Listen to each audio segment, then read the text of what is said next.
With the Mutant Saga of the MCU fast approaching, many are crossing their fingers that the newly acquired X-Men IP will put Marvel Studios back in the good graces of those in their fan base that dropped off during the course of the controversial multiverse saga.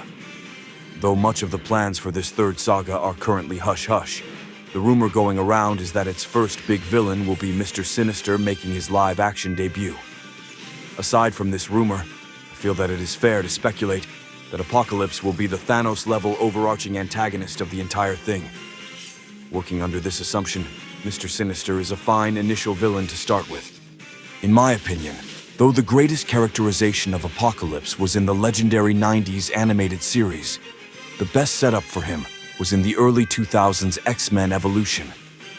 Evolution's iteration of Apocalypse is sealed within his tomb in ancient times, behind 3 mystical doors by his former servants. There he remains until modern day, when he telepathically coerces the mutant Mesmero to set about unlocking each door one by one to free him from his confinement. This task is presented as a slow burn, with the first door being unlocked by obtaining 3 rings necessary to construct its key in the 12th episode of Season 2. The other 2 doors don't come into prominence until episodes 9 and 13 of Season 3, both also requiring intricate methods of opening them. Though, for whatever reason, X-Men Evolution had Mesmero acting as Apocalypse's modern-day servant in the comics, this role is reluctantly filled by Mister Sinister instead. I would suggest for the MCU to utilize the idea of the doors when setting their own version of Apocalypse, but instead of Mesmero setting about opening them, they take the comic route instead, having the already heavily rumored to appear Mister Sinister fill the role. These doors would serve similar roles to the Infinity Stones of the Infinity Saga, being peppered throughout the entire saga, and denoting to the audience a sense of progress with the villain's ambition. Another change I would make to X-Men Evolution's Apocalypse setup would be to have 5 doors, or locks, instead of 3, given the length of the MCU's sagas. Mister Sinister has much more to his characterization in the comics other than being Apocalypse's lackey. What with his obsession with genetics and the Summers bloodline, and the eventual cloning of Jean Grey to create Madeline Pryor, leading to the birth of Cable. He is more than capable of being the overarching villain of the first phase of the Mutant Saga. I would even recommend subverting the general audience into thinking he's the mastermind villain until the post-credits scene of Phase 7, where he's shown unlocking the first lock of Apocalypse's seal, possibly posthumously. I would make the scene ambiguous, leaving the general audience intrigued at the prospect of a bigger mystery, but giving comic book fans a tip of the hat at Apocalypse's approaching presence. Personally, I would utilize Mister Sinister sparingly throughout Phase 7, granting Jean and Cyclops time for copious amounts of character development.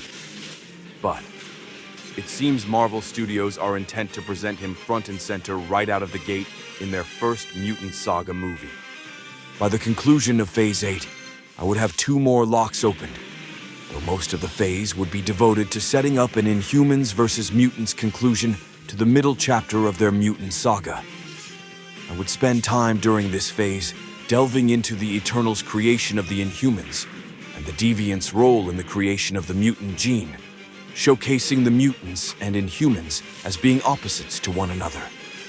The final phase of the Mutant Saga would predictably conclude with the final locks opening and the release of Apocalypse.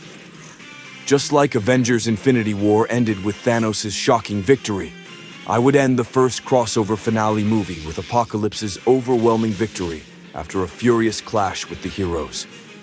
I would then open the final movie of the saga with Legion, or another such mutant manipulating the time stream in an effort to prevent Apocalypse from being unsealed, but accidentally creating an adaptation of the Age of Apocalypse timeline from the comics. The final battle would showcase the heroes triumphing over Apocalypse in both the Age of Apocalypse and then yet again in a later restored original timeline as well. Apocalypse is a fantastic villain from both the comics and television depictions of the X-Men, but unfortunately was abysmally portrayed in the self-titled X-Men Apocalypse Fox film. One benefit the MCU has is the components to showcase his origin and creation in ancient Egypt. Unfortunately, one of these components is a Kang variant, previously portrayed by problematic actor Jonathan Majors in the post-credits scene of Ant-Man and the Wasp: Quantumania, by the name of Rama Tut. Instead of drastically altering the origin or skipping it altogether, my continued hope is that they will simply recast Kang in the future, as they've done with several characters throughout the MCU's run. If the MCU were to recast, I'd recommend a Fantastic Four sequel film premiere between the crossover films, roughly adapting Fantastic Four number 19, the first appearance of Kang in the comics. In this storyline, the titular team used Doctor Doom's time machine to travel back to ancient Egypt, where they discover Kang there, ruling over the populace as Rama Tut, and chased him off back to his own future. I would also throw in elements of the Rise of Apocalypse miniseries, which details Apocalypse's rise from slave to conqueror around the same ancient time period. Anyway, what do you all think of this rough outline for a direction for the upcoming Mutant Saga of the MCU? Good idea? Bad idea? Let me know in the comments.